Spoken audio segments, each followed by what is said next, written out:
Kita bersatu di dalam doa.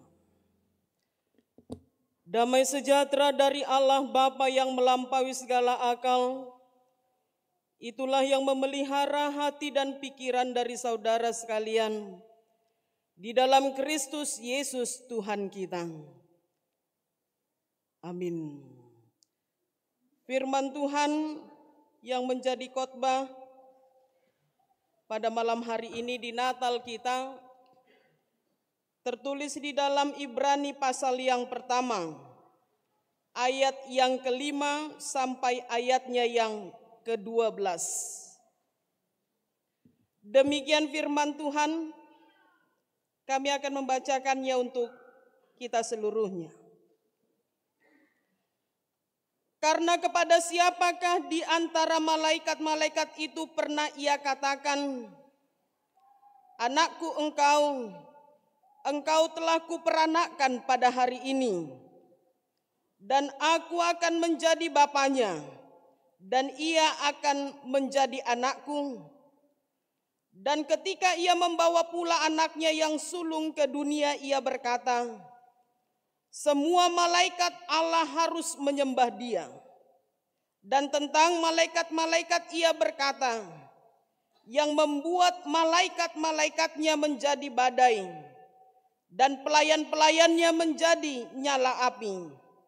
Tetapi tentang anak ia berkata, "Tatahmu ya Allah tetap untuk seterusnya dan selamanya, dan tongkat kerajaanmu adalah tongkat kebenaran. Engkau mencintai keadilan dan membenci kefasikan. Sebab itu Allahmu telah mengurapi engkau dengan minyak sebagai tanda kesukaan, melebihi teman-teman sekutumu. Dan pada mulanya ya Tuhan, engkau telah meletakkan dasar bumi, dan langit adalah buatan tanganmu. Semuanya itu akan binasa, tetapi engkau tetap ada. Dan semuanya itu akan menjadi usang seperti pakaian. Seperti jubah akan engkau gulungkan mereka, dan seperti persalinan mereka akan diubah. Tetapi engkau tetap sama, dan tahun-tahunmu tidak berkesudahan." Demikian firman Tuhan. Sekalipun mungkin suasana Natal bagi kita tidak sama, berbeda, karena mungkin tahun ini kita ada mengalami pergumulan, ada mengalami beban, ada mengalami duka cita, dan lain sebagainya. Namun semuanya itu tentu tidak bisa merenggut sukacita Natal kita pada malam hari ini. Karena Dia yang lahir adalah Immanuel, yang akan menyertai kita, yang akan menuntun perjalanan kehidupan kita. Karena Dia yang lahir adalah juru selamat di tengah-tengah kehidupan kita. Karena itu terimalah salam dari kami.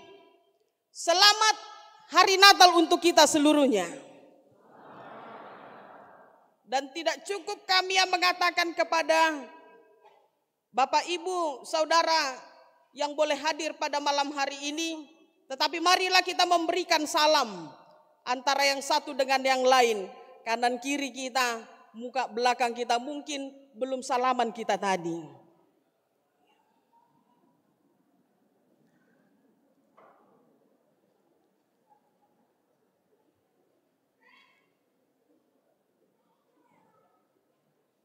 Ya, terima kasih. Kalau sudah salaman seperti ini, sempurnalah Natal kita pada hari ini. Amin. Bapak, Ibu, Saudara yang terkasih dalam Tuhan kita Yesus Kristus, dalam kehidupan kita sehari-hari, kita pernah mungkin mengagumi orang-orang yang memiliki otoritas ataupun prestasi-prestasi tertentu dalam kehidupannya. Kita memiliki kekaguman tertentu kepada orang-orang yang punya keahlian ataupun punya kemampuan, keunggulan dalam hidupnya. Kita pernah mungkin mengidolakan artis, kita katakan, karena memang wajahnya cantik, karena memang wajahnya ganteng, kita mengidolakan dia. Atau mungkin karena dia adalah artis yang multi talent, bisa segala sesuatunya. Karena ada keunggulan dalam dirinya, karena ada kemampuan, lahir rasa kagum dalam diri kita. Tidak hanya mungkin kita katakan artis kelas-kelas Indonesia, kita pun kadang-kadang mengidolakan artis luar negeri. Artis Korea apalagi ya. Kenapa so bulung? Limini hotahe guarni. Kagum kita kepadanya. BTS dulu. Sung Joon, so boto manang so dia di guarni. Kita kagum. Karena apa? Karena ada kemampuan. Kita kagum karena memang ada keunggulan yang kita lihat dalam dirinya.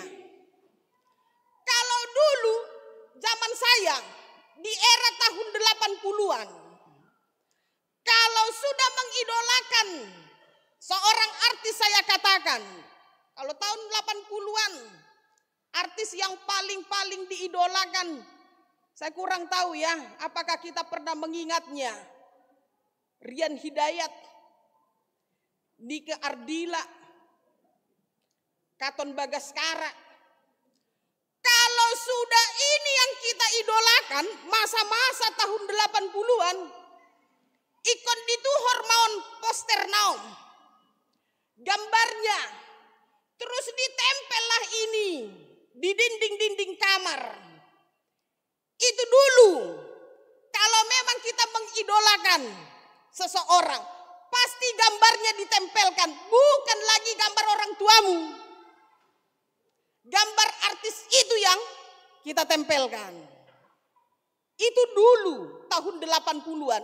Bergeser kembali ke tahun 2000-an, kita katakan, kalau sudah mengidolakan seseorang, perempuan misalnya idolanya Barbie, itu pasti dioplas wajahnya seperti Barbie. Pakaiannya pun diikuti seperti pakaian Barbie. Tahun 2000-an dia berani mengidolakan, memberikan kesamaan kepada orang yang mungkin dia kagumi dalam dirinya. Khotbah bagi kita pada malam hari ini pun adalah khotbah yang mau meyakinkan dalam kehidupan kita. Meyakinkan tentang kemampuan, keunggulan yang dimiliki oleh Tuhan Yesus.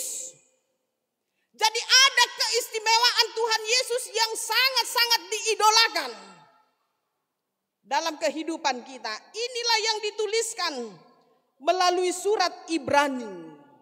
Jadi kenapa Yesus harus diidolakan, diunggulkan?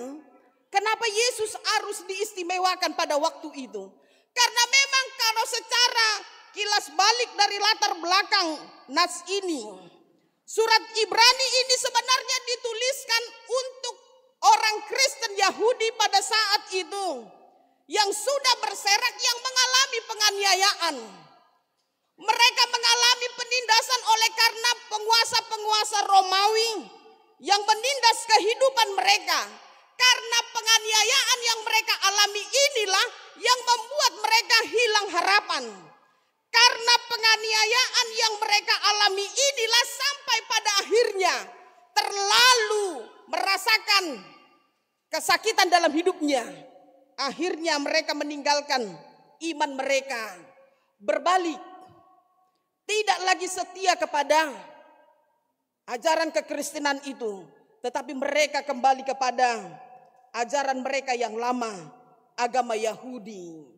Itu sebabnya dituliskan surat ini, ingin memperkenalkan tentang kesiapaan Yesus, ingin memperkenalkan tentang kepribadian Yesus, tentang pekerjaan yang Yesus lakukan dalam kehidupannya, bahwa Yesus itu harus dikenal lebih dalam lagi dalam kehidupan mereka, sehingga pengenalan itu akan melahirkan iman yang kokoh. Pengenalan itu akan melahirkan kesetiaan dalam kehidupan mereka. Jadi lebih matang lagi kehidupan mereka untuk mengenal Kristus di tengah-tengah peristiwa dan keadaan yang mereka alami pada saat itu.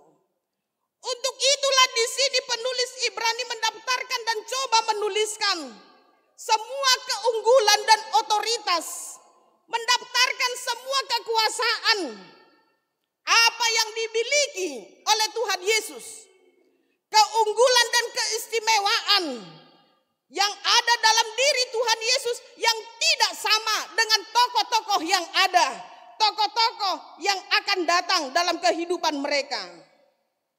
Maka ketika mereka mengenal dan mengetahui tentang kesiapaan Yesus, mengetahui keunggulan pribadi Yesus, maka dengan pasti mereka akan mengatakan, mengikut Yesus itu adalah keputusanku. Sekalipun aku mengalami kegentaran, sekalipun aku mengalami penganiayaan, sekalipun aku mengalami penindasan, karena aku sudah mengenal pribadi Yesus, maka tidak ada kata mendele untuk mengikuti Yesus dalam kehidupan kita. Kalau kita sudah mengenal pribadi Yesus lebih dalam kehidupan kita, maka kita akan menjadi pemuda yang tidak pantang menyerah menghadapi persoalan di tengah-tengah kehidupan kita. Pemuda yang tidak mudah mengeluh ketika memang kita mengalami persoalan, ketika memang banyak ragam hal-hal yang tidak kita inginkan terjadi dalam kehidupan kita. Sehingga kalau kita boleh memahami konteks dari khotbah bagi kita pada malam hari ini, kenapa ini harus diambil? Sepertinya tidak ada keterkaitan nats ini dengan makna dari Natal yang mau kita rayakan dalam kehidupan kita. Kenapa tidak cerita tentang Yesus, tidak cerita tentang Maria dan Yusuf, tidak cerita tentang sejarah kelahiran dia? Kenapa harus nats ini diangkat menjadi tema dan menjadi khotbah pesan Natal dalam kehidupan kita? Karena yang pertama yang perlu untuk kita persiapkan dalam kehidupan kita, memahami konteks ini, berangkat bagaimana kita memahami makna Natal itu. Yang pertama sekali, engkau harus tahu tentang kepribadian dan kesiapaan Yesus dalam kehidupanmu. Ketika kita sudah mengetahui siapa Yesus dalam kehidupan kita, maka makna Natal itu akan menjadi indah dalam kehidupan kita. Kalau kau sudah tahu siapa yang lahir itu di Bethlehem dalam kehidupanmu dengan jelas, maka engkau akan mengetahui apa arti kelahiran dia di tengah-tengah kehidupan kita. Karena itu sekarang kita melihat apakah yang menjadi keistimewaan dari Tuhan Yesus itu yang lahir di tengah-tengah kehidupan dan yang kita rayakan pada hari ini. Dikatakan yang pertama, keistimewaan dan keunggulan Yesus. Yang pertama adalah Yesus itu lahir di Bethlehem. Kelahirannya adalah kelahiran yang sudah dijanjikan Allah, bahwa Yesus itu akan menyelamatkan dunia ini. Jadi dia bukan datang begitu saja, tetapi memang kedatangannya ini sudah dinubuatkan beberapa abad tahun yang lalu. Dan ini diwujud nyatakan.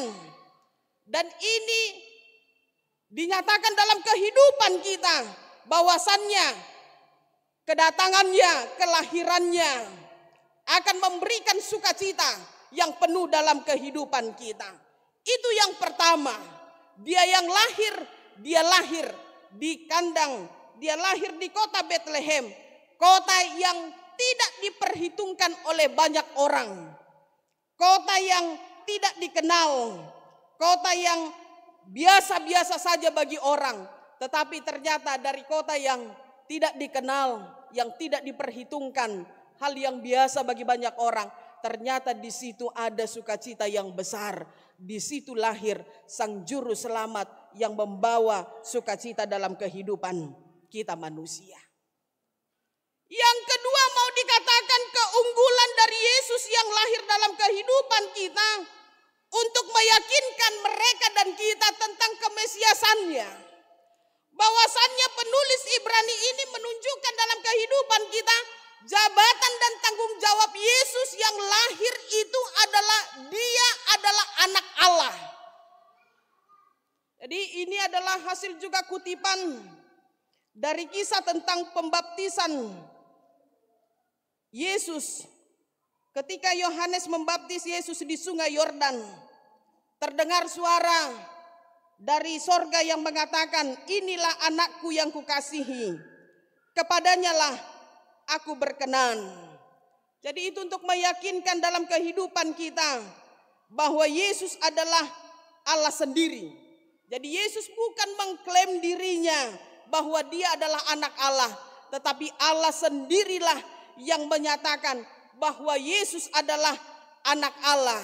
Itu sebabnya di ayat yang ke-6 dan ayat yang ke-7 dikatakan bahwa dia lebih tinggi daripada malaikat. Bahwa dia lebih tinggi dari apapun yang ada di dunia ini, yang tidak bisa dibandingkan dan tidak bisa dilampaui. Jauh keunggulannya dan dari malaikat, dari kuasa apapun yang ada di dunia ini. Keunggulan yang ketiga yang mau kita lihat dari dia yang lahir di tengah-tengah kehidupan kita, Yesus itu adalah Raja. Di ayat yang ke-8, dalam tradisi Yahudi kalau dikatakan Raja, dia itu adalah anak Allah. Karena memang tingkat jabatannya, kedudukannya adalah kedudukan yang sangat luar biasa. Bahwa Yesus yang dijadikan Raja, yang sudah lama dijanjikan dalam kehidupan manusia, dialah yang akan meneruskan kerajaan Daud. Jadi kerajaan yang akan dipimpin oleh Tuhan Yesus ini adalah bukan kerajaan tentang persoalan duniawi atau kerajaan yang sifatnya hanya politis saja, tetapi kerajaan yang mau dipimpin oleh Tuhan. Di ayat yang ke-11 dan yang ke-12 dikatakan kerajaan itu adalah kerajaan yang kekal, yang tidak pernah memiliki awal dan yang tidak pernah memiliki akhir, karena dia adalah Alfa dan Omega. Karena itu setiap orang yang menerima, yang mau percaya kepada Yesus, maka ketika kita percaya bahwa dia yang lahir adalah dia yang akan membawa kita kepada kekekalan, karena dia adalah yang kekal dalam kehidupan kita. Dan yang selanjutnya mau dikatakan di ayat yang ke-10, keunggulan yang dimiliki Yesus itu adalah bahwa dia menciptakan segala sesuatunya. Yohanes katakan di Yohanes 1 ayat 1, pada mulanya adalah firman. Firman itulah yang menjadikan segala sesuatunya.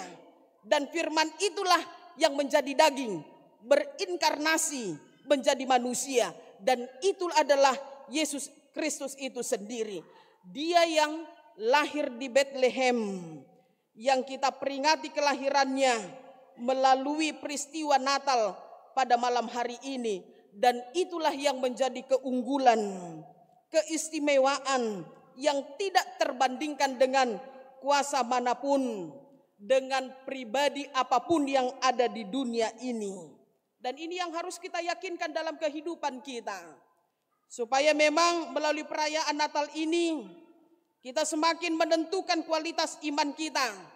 Dan kita semakin percaya kepada Yesus di hari-hari yang akan datang. Karena Yesus dengan tegas mengatakan di Yohanes 14 ayat yang ke-6. Akulah jalan dan kebenaran dan hidup. Tidak ada seorang pun yang datang kepada Bapa kalau tidak melalui aku. Dan di Kisah Para Rasul 4 ayat 12 juga mengatakan bahwa tidak ada keselamatan di dalam siapapun, juga selain di dalam Dia, sebab di bawah kolong langit ini tidak ada nama lain yang diberikan kepada manusia yang olehnya kita dapat diselamatkan. Itu hanya ada di dalam nama Yesus Kristus. Jadi kesiapaan Yesus yang memberikan kepada kita sukacita pada malam hari ini, bahwa Yesus tidak bisa dibandingkan oleh apapun. Dia tidak bisa dibandingkan dengan kuasa apapun.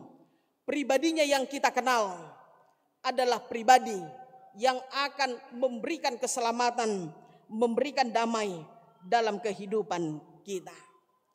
Bapak, Ibu, Saudara yang terkasih dalam Tuhan kita Yesus Kristus, kalau kita melihat di dalam kemajuan zaman sekarang ini, kemajuan zaman dari sisi teknologi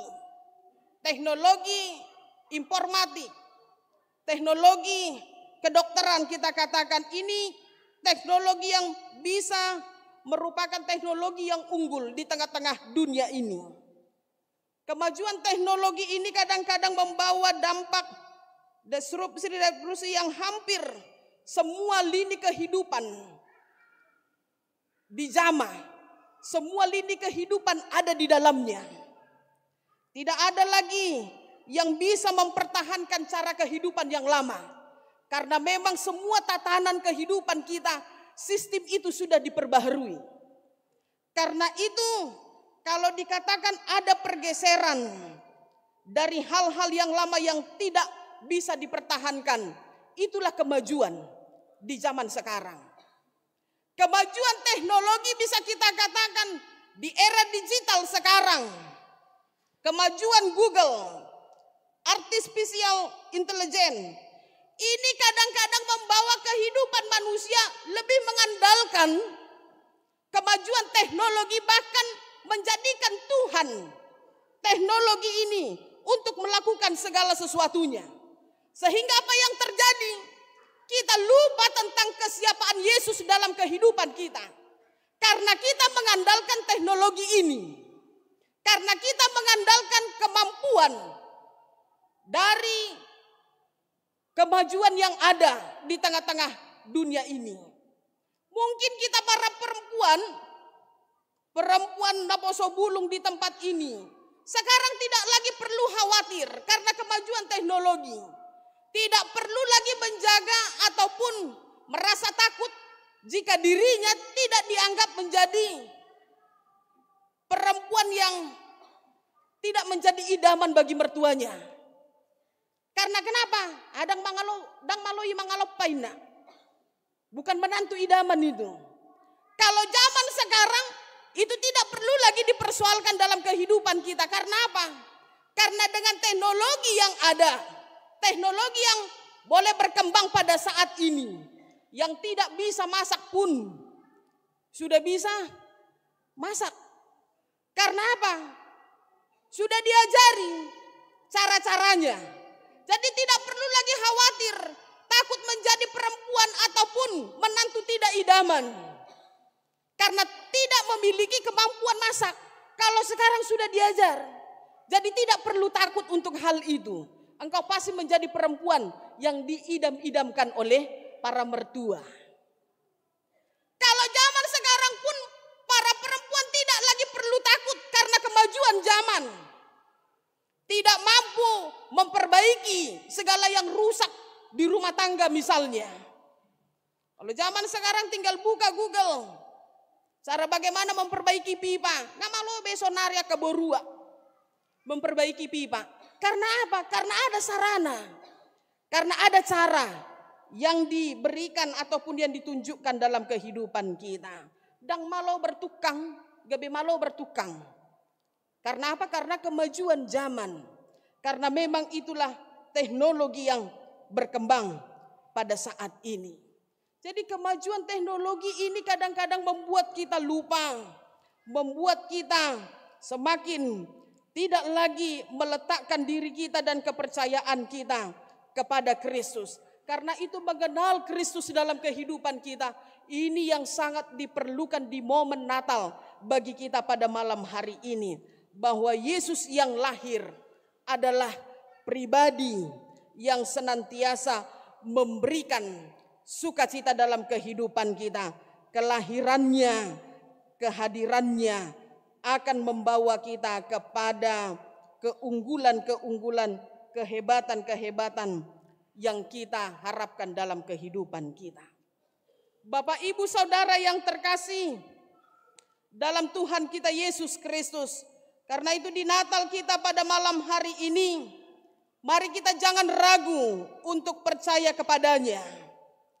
Jangan pernah meninggalkan Kristus dalam kehidupan kita karena kehebatan dunia ini. Karena kecanggihan apapun yang ditawarkan dan diciptakan oleh manusia yang kadang mengganggu iman percaya kita. Janganlah kita merasakan ragu, bahkan itu merenggut kepercayaan kita untuk semakin teguh kepada Kristus sehingga kita berbalik kepadanya. Tetapi lihatlah kehadirannya, kelahirannya, itulah yang akan membawa kita kepada sukacita yang luar biasa, bahwa dia tidak sekedar lahir dan hadir dalam kehidupan kita, tetapi dia memberikan damai dan sukacita di tengah-tengah dunia ini. Topik minggu kita pada hari ini dikatakan menyembah Yesus anak Allah. Jadi menyembah itu bukan sekedar kita beribadah. Menyembah itu bukan sekedar kita memberikan persembahan kepada Kristus. Menyembah itu bukan sekedar secara eksternal, ya, terlihat dari luarnya saja. Tetapi Yesus mengatakan dalam kehidupan kita bahwa Yesus lebih melihat dari internal, dari dalam hati kita. Yesaya 29 ayat 13 mengatakan, bangsa ini memuliakan aku dengan bibirnya, tetapi hatinya jauh daripadaku. Karena itu mengenal Kristus bukan mengenal menyembah dia secara eksternal, tapi bagaimana kita menyembah dia dengan menghormati dan memuliakan namanya. Bukan karena apa yang dia lakukan, tetapi kita mengenal dan menyembah dia karena memang kita mengenal dan mengerti kehadirannya dalam kehidupan kita. Dan inilah yang disuarakan berita Natal bagi kita pada malam hari ini. Bagaimana kita menyembah Yesus. Dia yang lahir dalam kehidupan kita. Dia adalah Allah yang kita kenal, yaitu Juru Selamat. Dialah Immanuel yang telah dinubuatkan di tengah-tengah kehidupan kita. Karena itu sebagai tanda engkau mengenal, memestakan dia yang lahir dalam kehidupan kita, mari kita memberikan persembahan yang terbaik kepada Tuhan. Persembahan yang Tuhan sukai di dalam kehidupan kita. Persembahan yang memang berkenan di dalam kehidupan Allah itu sendiri. Sehingga melalui pengenalan kita akan Kristus, kita mampu memasuki tahun 2025 ini tidak ragu lagi, karena memang Allah yang lahir itu adalah Allah yang Immanuel, yang akan menyertai kita, yang akan memberkati kita, yang akan senantiasa memberikan sukacitanya dalam kehidupan kita. Kiranya dia yang lahir dalam kehidupan kita adalah dia yang memberikan sukacita penuh, karena dia adalah Sang Immanuel, Juru Selamat dalam kehidupan kita. Amin, kita berdoa.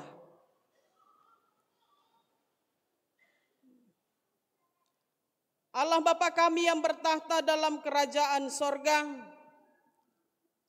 kami mengucapkan syukur dan terima kasih Tuhan kehadapan-Mu untuk sukacita yang Kau sempurnakan dalam kehidupan kami pada malam hari ini, di pesta Natal yang pertama yang boleh kami rayakan bersama dengan seluruh orang yang percaya kepadamu.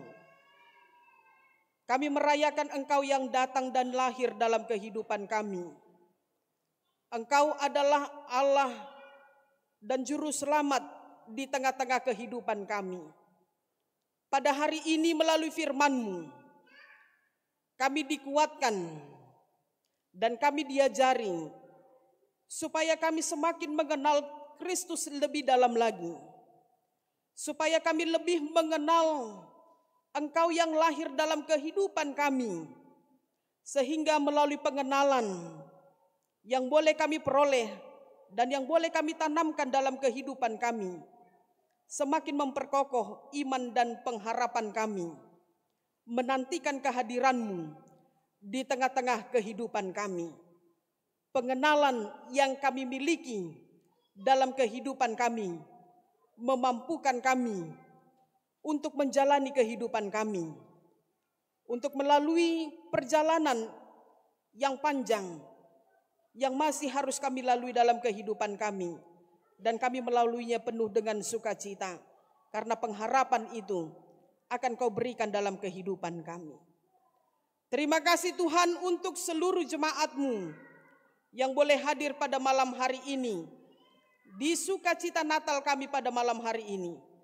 Kiranya Tuhan Kau memberkati kehidupan seluruh jemaat-Mu, mulai dari anak sekolah minggu, para pemuda, orang tua, dimanapun mereka berada pada saat ini. Dan secara khusus untuk kami yang hadir dalam peribadahan pada malam hari ini. Kiranya Tuhan Kau memberkati kehidupan kami. Engkau yang menyertai setiap perjalanan kami. Engkau yang memberkati apapun yang kami pekerjakan, apapun yang kami lakukan, apapun yang kami langkahkan dalam kehidupan kami, supaya segala sesuatu perbuatan kami berkenan di hadapan Tuhan. Tuhan, kami serahkan ibadah kami ini ke dalam tangan pengasihan-Mu.